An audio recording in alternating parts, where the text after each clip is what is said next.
No matter how hard he tries, Donald Trump has failed to spin the narrative on the Jeffrey Epstein files. Part of that could be the fact that he and his administration keep acting like they've got something to hide. Case in point, NBC confirmed that there was a White House meeting Wednesday night between top officials to discuss an Epstein strategy, even though Vice President J.D. Vance denied a meeting was taking place. This is nothing new. Trump is always expected to use the full power of the government to control his own narratives. Even in his first term, in the midst of the Russia election interference scandal, he asked, quote, "Where is my Roy Cohn?"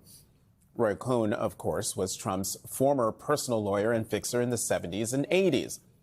Joining us now is someone who knows exactly what it's like to be Trump's Roy Cohn, Michael Cohen, former personal attorney to Donald Trump and principal at Crisis X. He's also the host of the Mea Culpa podcast. I've been on it. Co-host of the Political Beatdown podcast and Substack host and creator of The Real Michael Cohen. Michael Cohen, thank you for coming to the weekend. So explain something to me. Why do you think Vice President Vance lied about an Epstein meeting taking place when we all saw it was taking place at the White House? Because they can. And something that I want to say here on your show, Americans knowingly elected a king. And this king intends to use the full power of the executive branch, the legislative branch, as well as the judiciary, to go against political opponents. He doesn't care whether or not you say, oh, well, they're hiding something. He doesn't care. As the king sets the rules, and he sets how the game is going to be played. And that's what Donald Trump is doing right now. Yeah, you know, Roy Cohn helped to create the playbook that Donald Trump has used for years, but you helped to modernize it, right? Like you did some of the same. Yes. Yeah, right? And, yes. and so I guess what's next? And when you look at how Donald Trump has used the playbook that was kind of created for like real estate on the country, how do you think about your part in that and how that's worked out? Well, look at exactly what Donald has done. Everybody keeps saying, oh, you know, look at the courts. They're holding strong for the American people, for our democracy. No, they're not. In fact, Donald Trump is yet again winning. Just take a look, whether it's the Supreme Court's presidential immunity, all the way now to the lower courts. He has the lower courts capitulating. He has the appellate courts capitulating. And if they somehow manage to defy him, he has the Supreme Court that overturns both.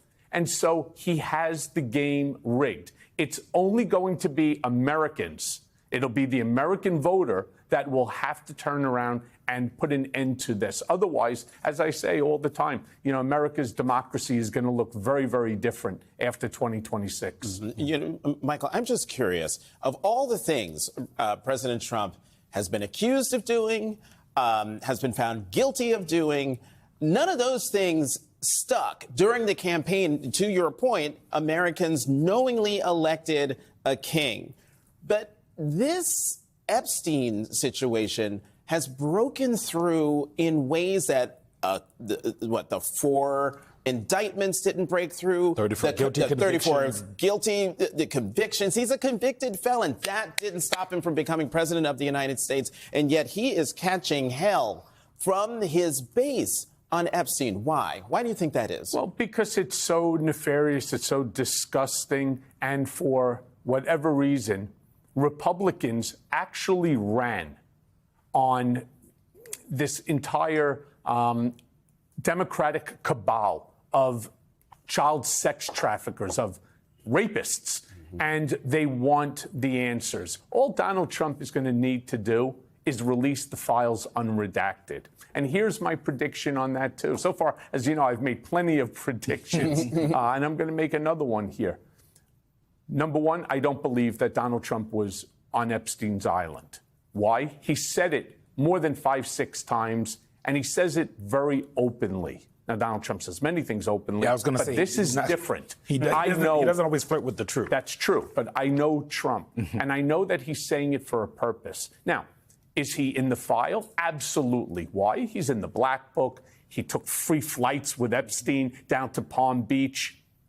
If he turns around and says that he was never on the island, rest assured, he's going to use that as the basis for why this whole thing, again, is a witch hunt against him. He'll take the grain of salt and he'll make it into the entire,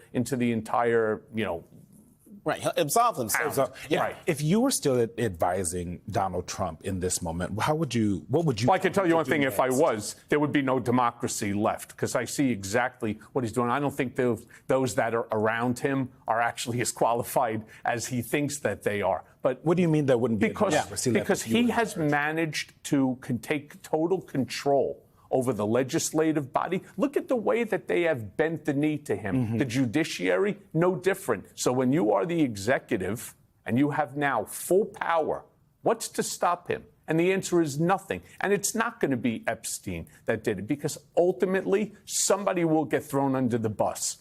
Look at what he's doing right now, for example, with Tish James. Look at what he's doing with Adam Schiff. And I'm going to make another bold prediction here on a lot of show. predictions at 8 o'clock in the morning. There's a lot of here. Take these notes, because mark my words, politically, they're both doomed. All right, I'm telling you right off the bat, this is a political suicide for both Tish James and Adam Schiff. More of a political homicide. Well, they yeah, didn't do anything wrong. but how are they going to be? How are they politically doomed if Senator Schiff comes from a blue state? Attorney General Tish James is here in a blue state. They are elected by the people. How are they doomed politically? It'll be gerrymander. It will end up being somehow. They will end up being held races. Yes, So but they will gerrymander also be held accountable. Mark my words, they will be held accountable For what? for the crimes that they are now looking at. That's Ed Martin who's looking at him. And I know so many people are going to say, "Oh my God, Michael Cohen is like bending the knee to Trump." No, what I'm doing is I'm actually telling you the reality. We could talk to each other all day long, and we can say, "Oh, I have 1 million followers, you have 1 million followers." It's the same million followers. 77 million Americans ended up voting for Trump. Mark my words, Ed Martin, the Department of Justice, Pam Bondi, they will figure out exactly how to go after Adam Schiff, how to go after Tish James for these mortgage violations. And they Alleged will be, mortgage violations. Alleged, Yeah. correct. Yeah. And they will be held accountable. That's my next prediction here on your show. And I know that I'm right, because if there is a signing of a box which is wrong, and trust me, I know, I went to prison. One of my charges was on my HELOC. I had a low mortgage onto it. I had 80% equity. They held me accountable for a HELOC violation. Theirs is much worse. And rest assured, allegedly, right. So let's go one step even further here. When you have the courts on your side as well, what chance do you have of success? It's why I turn around and I say, doomed. Yeah. Michael Cohen with lots of predictions this morning. Thanks for coming on.